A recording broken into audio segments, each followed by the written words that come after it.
Bismillahi Raxmaani Raxiim. Asalaamu calaykum waraxmatullaahi wabarakaatuh. Meel kasta oo aad joogto oo aad muuqaalkan ka daawanayso, magacaygu waa Maxamed Cabdulaahi Aadan. Muuqaalkan waxaan ugu talagalay inaan uga jawaabo su-aalo inta badan la i weydiiyo oo ah haddii aan ahay sawir qaade barnaamijkee isticmaalaa. Ma waxaan isticmaalaa Photoshopka mise waxaan isticmaalaa Lightroomka.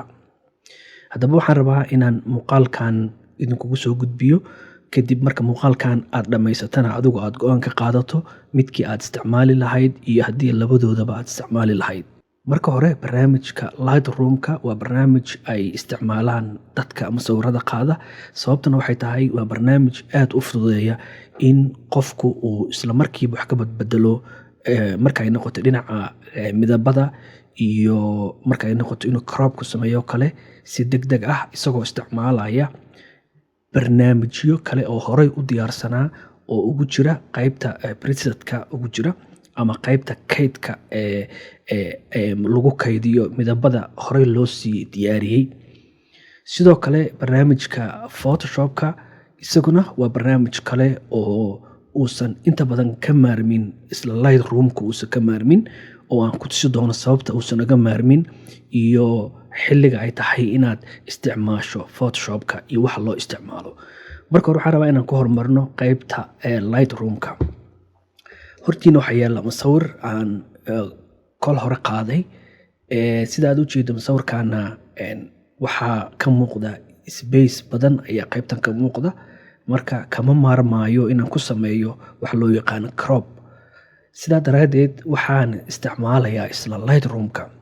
Lightroomka wuxuu leeyahay halkaa markaa ku dhufato qaybtaas cropka ayaa tagaysaa ee ku qoran tahay crop. Markaad dul saarto waxaa kuu soo baxaya crop and rotate, oo macnaheedu tahay crop ku samee oo musawirka markaa qaabkiisii hore wax ka bedel ama wareeji haddii musawirku uu qalloocan yahay. Marka halkan markaad joogto, marka ugu horeeya qaybtan ay ku qoran tahay crop overlay waa inaad furto oo doorato thirds meeshay ku qoran tahay, oo ah qaybtii aan horey u baranay oo ahayd musawirka marka la qaabaynayo in musawirka 3 qayb uu u kala qaybiyo. Deetana markaa qaybaha kore ama qaybaha hoose mid ka mida aad ku aadiso waxa muhiimka ah ee la rabo musawirku in qofku markuu horey ka arko musawirkaaga uu qofku markaa dareemo inuu yahay waxa muhiim u ah musawirka uu daawanayo. Marka waxaan dooranaynaa thirds meeshay ku qoran tahay aan dooranay, waa hubinaynaa taas. Waa thirdsna waa ka calaamada oo ah inuu 3 u kala qaybiyey musawirka, oo ah qaybta kore, qaybta dhexe iyo qaybta hoose iyo 3 dhinacyada ah. Marka taasaa loo yiri thirds oo ah 3 markii 3 lagu dhufto inay tahay 9. Marka waxaan rabaa marka inaan qaybtan bannaan aan soo gaabiyo. Deetana musawirka hadda markaad isha ku fiiriso waa isku dhex yaacsan yahay. Ishaada hadba meel ayay aadaysaa. Waxaan rabaa ishaada inaan ku maamulo in musawirka marka aad aragto isla markiiba qofka musawirka ugu muhiimsan oo ah dabcan qofkan inkastoo aan military waxba ka aqoon, laakiin waxaan aaminsanahay inuu mid ka mid ah hogaamiyaasha ama saraakiisha sarsare uu ka mid yahay ninkan ama ninkan. Marka waxaan rabaa isla ninkan inaan ka dhigno qofka ugu muhiimsan maadaama isagoo calankii wadankana uu gacanta ku hayo. Maxaan ku yiraahdaa uuna ka mid ah dadka ugu horeeya. Maxaan sameynaynaa? Qaybtan ayaan qabanayaa geeska ah, waan soo jiidayaa.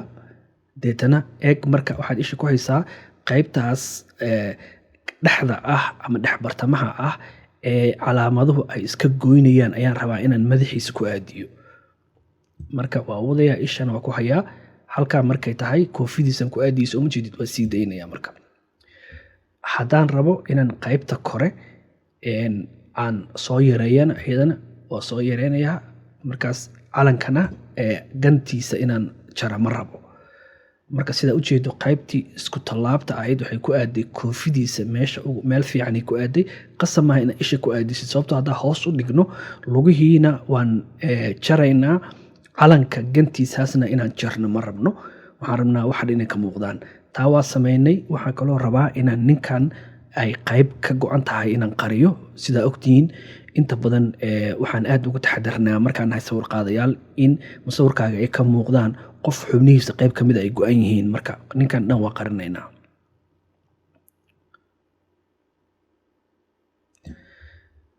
markaan qarinay isla calaamadii waxay aaday gees ayay aaday, marka waa soo dhaweyneynaa si aan meesheeda ugu soo celino. eeg meesheedaan kusoo celiyey. marka sida hadda u jeedo sawirkan waxaan ku sameynay crop ayaan ku sameynay annagoo isticmaalayna Lightroom-ka. marka cropkan wuu fiican yahay, laakiin halka dhibaato ee meesha ka jirta waxay tahay oo aan inta badan lagula talin dadka inay isticmaalaan Lightroom-ka marka ay sameynayaan crop, waxay tahay wuxuu luminayaa quality-gii sawirka. sababtana maxay tahay qaybahan tirada badan ee aan sawirka ka soocnay oo dhan way go'ayaan. markaan hadda okay iraahdo intaas ayaa noo soo haraysa. marka intaas markay noo soo hartana sidaa ogtahay sawirka markii qayb ka mida ay go'do waxaa lumaya quality-gii iyo tayadii sawirka uu lahaa. hadhow marka sawirkan aad soo geliso Facebook ama meel kale waa la fahmayaa inuu yahay sawir tayadiisu aysan fasiix ahayn. marka halkan markay sheekadu marayso weeye marka aad u baahan tahay Photoshop-ka. waxyaabaha kale oo dhan halkan ku dhammaystiro, sida markaan rabno inaan midabka saxno kale, tusaale ahaan oo kale midabka kale inaan saxan rabaa, xoogaa iftiinka badi ama yaree, qaybta highlight-ka yaree, qaybta shadow-ga wax yar ku dar ama hoos u dhig, qaybta cadaanka hoos u dhig ama wax yar ku dar, qaybta black-ka wax yar ku dar haddii detailka uu muuqdo, meelaha madow oo dhan haddii isu muuqana wax yar ku dar. maxaan ku rahdaa qaybtan kale midabka imow, maadaama xilliga aan qaaday ay tahay xilli qabooba ah, marka sawirka inaan ka dhigno waaye qabow inaan ka dhigno waaye. marka dhinaca buluug ayaan usoo badinaynaa maadaama kulaylku uu yahay qaybta oo qaybtan hadda sanadaan dhahno sawirka wuxuu ekaanayaa sidii sawir la qaaday xilliga samarka oo kale. maadaama xilliga winter ay tahay oo barafka aad u jeedo waa inaan dhinaca buluuga usoo badino oo coolka ah waa inaan usoo badino. deetana markaa waxaaga dhan samaysato qaybta cropta markaa marayso waad joojinaysaa, halkan kuma qaadaysid. maxaad samaynaysaa right click ayaa dhahaysaa, deetana halkan waxaa ku dhufanaysaa sawirkan waxaa ku edit garaysaa Photoshop-ka. fiiri weli Lightroom-kan joogaa, right click ayaan dhahay, waxaa ii soo baxaya edit in Photoshop. waad ku dhufanaysaa, wuxuu sawirkan noo geynayaa Photoshop-ka ayuu noo geynayaa si cropkii aan ugu soo samayno Photoshop-ka halkii aan halkan ugu samayn lahayn. eeg marka halkan wuxuuna keenay Photoshop-ka ayuuna keenay, laakiin marka ugu horeeya ee aad rabto inaad sawir soo geliso waa inaad marka hore aadan crop soo samaynin, sababtoo hadda sida aad u jeedo croptii aan soo samaynay ayuu ku dhagan yahay. marka waxaan iska xiraynaa kan, waxaan leenahay naga xiraan leenahay kan ma rabno. markaan dhahno waxaan ku laabanaynaa Lightroom-kii, deetana croptan aan ku sameynay ayaan ka laabanaynaa. maxaan sameynaynaa croptan ku laabanaynaa, deetana qaybtan ayaan waxaan leenahay originalkii gee. soo ma jeedid sawirka waxaan ka dhignay originalkiisi. right click hadda dheh marka sidii hadaayi aad samaysay oo kale waxaad tiraahdaa waxaad kusoo furtaa Photoshop-ka. right click aan leeyahay, Photoshop ku edit garay ayaan leeyahay. marka hadda sawirkii oo buuxa ayuu noo geynayaa Photoshop-ka. sida u jeedo wuxuu noo soo dhigayaa Photoshop-ka. marka sawirkii oo aan crop lahayn ayuu noo soo dhigay. marka sababta aan Photoshop-ka looga maarmin waxaa ka mid ah markaad crop samaynayso Photoshop-ka sidii Lightroom-ka oo kale masawirka qaybta aad ka soocdo ma tuurayo, laakiin wuxuu sameynayaa qaybta masawirka aad ka soocdo wuxuu sameynayaa xisaab ayuu sameynayaa, deetana wuxuu isku dayayaa inuu macnaha u ilaaliyo ama u xifdiyo tayadii masawirka. halkaa kore markaad eegto waxaa ku qoran content aware ayaa ku qoran. markasta ood Photoshop-ka ku samaynayso crop qaybtan ha iloobi inaad check saarto. markaad check saarto kadib marka cropka samee, cropka geeskan weeye. haddii muuqaalkan aad daawanayso oo aadan ka mid ahayn ardaydii shalay ilaa maanta ku biiraysay koorsadii bilaashka ahayd ee Photoshop-ka, fadlan linkiga wuxuu saaran yahay qaybta hadda aad ka daawanayso casharada hore. halkaa tag deetana iska diiwaan geli, waa bilaash, wax lacag kaama baxayaan. sidoo kale markaad isdiiwaan geliso waxaa kuu fududaan doona in koorsooyinkayga dambe ee soo socdana si fudud aad ugu aragto marka aan kugu soo casuumo. okay aan kusoo laabana cashirkii. waan soo gaabinaynaa waxaan sameyneynaa cropka ayaan ku sameyneynaa sidii hadaaya aan ku sameeyey oo kale light roomka ayaan ku sameynaya qaybtaan aan keenaya wadaadkan qaybta ka go-an tahayna waa iska tiraynaa waa iska bixinaynaa uma baahnin qaybta korena waa soo gaabinaynaa anagoon qaybta ganta ee calanka aanan waxba yeelaynin qaybtan hoosaan u dhigaynaa haddaan hoos u dhigno iyo haddaan kor inaan u dhigno lugahan ka jaraynaa ma rabna marka meeshay joogtaan joojinaynaa inkastoo qaybtan aysan kusii filnayn laakiin muuqaalada soo socda waxaan kugu tusi doonaa marka musawirka qaybta hoose ay go-an tahay ama ay yar tahay sida aad u dheereen lahayd ayaan kugu tusi doonaa muuqaalada soo socda laakiin hadda ujeedada waxay tahay cropka inaan barano sida photoshopka lagu sameeyo intaa markaan sameeyey qaybtan korana aan hubiyey inay content aware ay tig saaran tahay hadda markaan okay dhaho wuxuu sameynaya xisaab deetana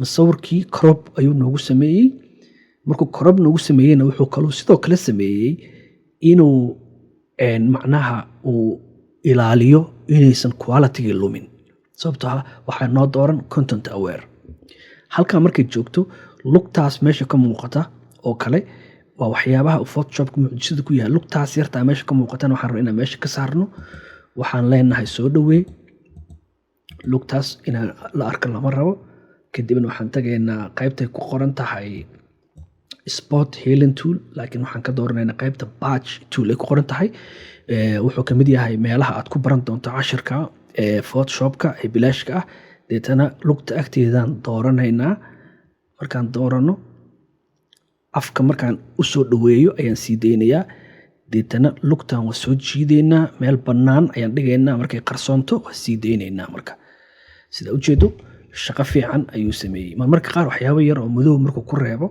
dib ayaa haddana ugu laabanaysa halkan midka spot healing toolka ah ayaa qaadanaysaa deetana waad sumadaynaysaa waad sii daynaysaa soo ma jeedid marka madow markuu ku haro kale hadda marka meeshaan in lug laga jaray ama laga qariyey marna kuma muuqanayso waxaan ku laabanaynaa sawirka caadigiisa ayaan ku laabanaynaa zoom ayaan leenahay saa u wada aragto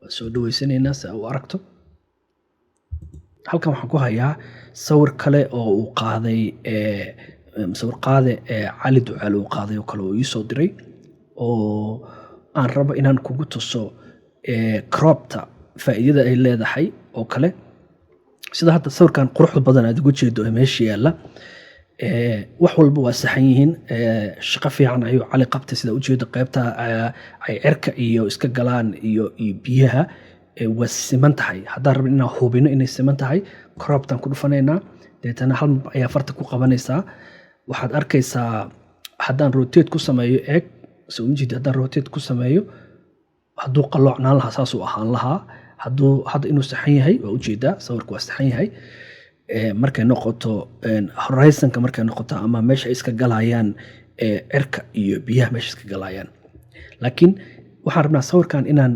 waafajino qaybtii aan soo baranay oo ahayd rule of thirdska mar kasta oo musawir aad qaadayso waa inaa ka taxadarto inuu sawirkaaga uu rule of thirdkiisa u saxan yahay marka hadda sida muuqata sawirka inkastoo qaybtan qoraxda ay ku aadan tahay rule of thirdkii oo cali ku aadiyey sida ujeedo ay ku aadan tahay laakiin haddana qoraxda iyo qofka waxaa muhiimsan waxaa la rabaa in laisku sameeyo wax la yidhahdo balance wax lagu dhaho oo aad ku baran doonto inta badan lagu barto graphic designka marka la baranayo marka inaa culays ahaan sawirka culayskiisa waxaa la fiiriyaa sida inaa miisaan saarayso oo kale marka inaad isku dheeli tirto haddii laba wax ay meesha saaran yihiin waa inaad qaadato go-aan degdega oo ah qaybtee rule of third ku aadisaa qaybteese ku aadisaa dhexda geysaa ama meel kale geysaa haddii marka labadoodu aysan isku dhoweyn oo haddii labadooda ay kala fogeyn oo aad labadooda ku aadin karin waxaa la rabaa mar walba midda ay isha qabanayso oo ah waxa muuqda inaad marka aad muhiimadda siiso hadda maadaama qoraxda iyo cirkani ay isku eg yihiin qofkan doonta wata ayaa muhiim ka dhigaynaa sababtoo ah wuu ka duwan yahay contrast marka la yirahdo waxa loo yaqaan af ingiriisiga contrast ahaan wuu ka duwan yahay marka ugu horeeya oo musawirka la fiiriyo waxaa la rabaa qofka ugu horeeya isha qabanayso inuu noqdo qofkan doonta saaran oo meesha yaalla inaan noqdo, maadaama qoraxda iyo cirku ay isku eg yihiin, qofkani wuu ka duwan yahay marka waxa noo muuqda contrast ahaan. Marka maxaan sameynaynaa, waa soo jiidaynaa, waxaan ku aadinaynaa calaamadaas, deetana hoosaan usoo dhigaynaa. Waxaan ka maarmayaa, waxaa la rabaa hoos iyo kor mid inaad ka tanaasusho. Haddii aadan rabin inaad kor ka tanaasusho, hoosaad ka tanaasuli kartaa. Hoosaan usoo dhigaynaa, soo ma jeedid.